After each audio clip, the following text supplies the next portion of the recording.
Hello everyone, কেমন আছো সবাই? আশা করি সবাই ভালো আছো। তো চলে আসলাম আজকে ফোর্থ পার্টটা নিয়ে আর কি। তো আজকে আমাদের আরও কিছু ভিজিট ছিল, কালকেরও ভিজিট ছিল। তো যেটা কালকের মধ্যে আমরা দেখাতে পারিনি, ভিডিওটা অনেক বড় লেন্দি হয়ে গেছিলো। দেন আমি আবার কাজ করলাম, নেক্সট একটা পার্ট করে দিলাম। তো সেখানে একটা এসে আবার পরে প্যানেলগুলো ভিজিট করলাম। দেন এখানে একটা বানিয়েছিল যে বড় মা, ঠিক আছে। তো সব থেকে বড় মা আর কি, এটা একটা বানিয়েছিল কলকাতারই একটা ঠাকুরের একটা, সেটা চিত্ররূপ ধরে তুলে ধরেছিল আর কি। তো যাই হোক, এখানে সুন্দর একটা ভিউ ছিল আর কি, দারুণ প্যানেলটা ক্রিয়েট করেছিল। দেন আমরা চলে আসলাম, এখানে একটা শিব পার্বতী বানিয়েছিল, কিউট শিব পার্বতী বানিয়েছিল। দেন ওখানে আমরা ভিজিট করলাম, দারুণ সুন্দর, এত কিউট লাগছিল আর কি, বলার মতো নেই আর কি, এত কিউট। তো দেন ওখান থেকে বেরিয়ে নিয়ে আবার একটা প্যানেল ভিজিটে এসেছিলাম। তো সেটা হচ্ছে গিয়ে কালীর রূপটা আর কি শ্রী নারায়ণের রূপ ধরে ক্রিয়েট করে ধরেছিল। তো চলো দেখতে থাকি।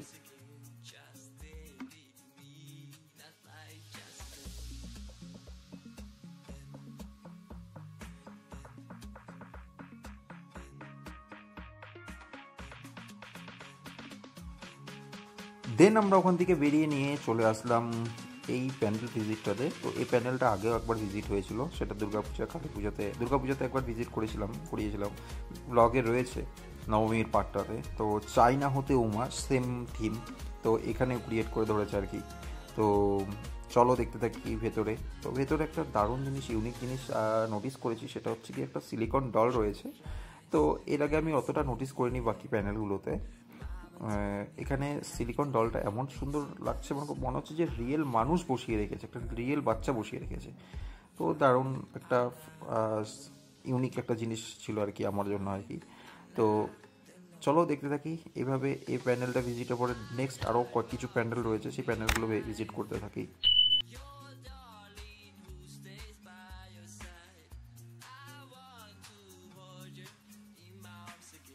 দেন আমরা ওখান থেকে বেরিয়ে নিয়ে চলে আসলাম মহাকুম্ভ শ্মশান ঘাট আর কি, যেটা বলে আর কি।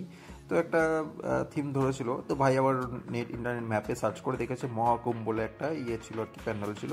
সে প্যান্ডেলটা একটা ইয়ে সার্চ করেছিল।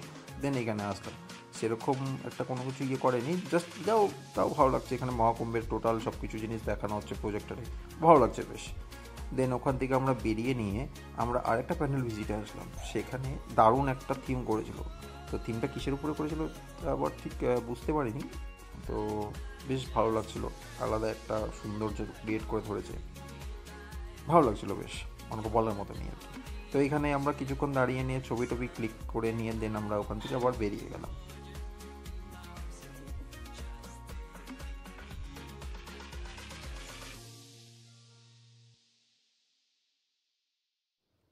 দেন আমরা এখান থেকে বেরিয়ে নিয়ে চলে আসলাম হচ্ছে গিয়ে কাঞ্চনজঙ্ঘা স্টেডিয়ামের এখানে। তো এখানে দুটো পুজো হয়, পুজোয় আমরা ভিজিট করব।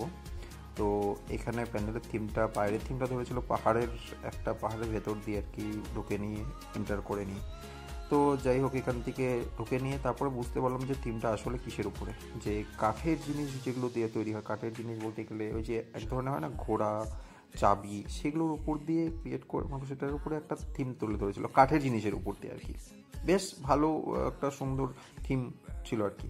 তো এখানে সব বন্ধু বান্ধবরা মিলে সব মিলে বেরিয়েছি, একদম আনন্দ ফুর্তি করছি আর কি, দারুণ একটা এনজয়।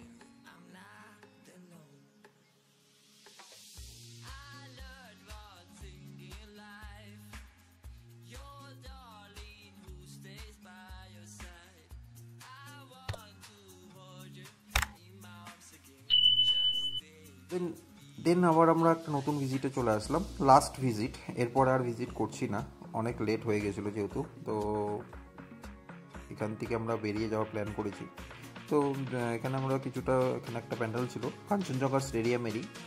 তো এখানে কিছুক্ষণ থেকে নিয়ে আমরা বেরিয়ে যাই দিন। তো আজকের ব্লগটা এখানে এন্ড করে দিচ্ছি, আবারও দেখা হচ্ছে নতুন একটা পার্টে, নতুন কোনো ভিডিওতে। তো কালী পুজোর ব্লগ এখানে আমি প্রায় এন্ড করে দিচ্ছি। তো চলো টাটা বাই বাই, আবারও দেখা হচ্ছে নতুন একটা পার্টে, নতুন একটা ভিডিওতে।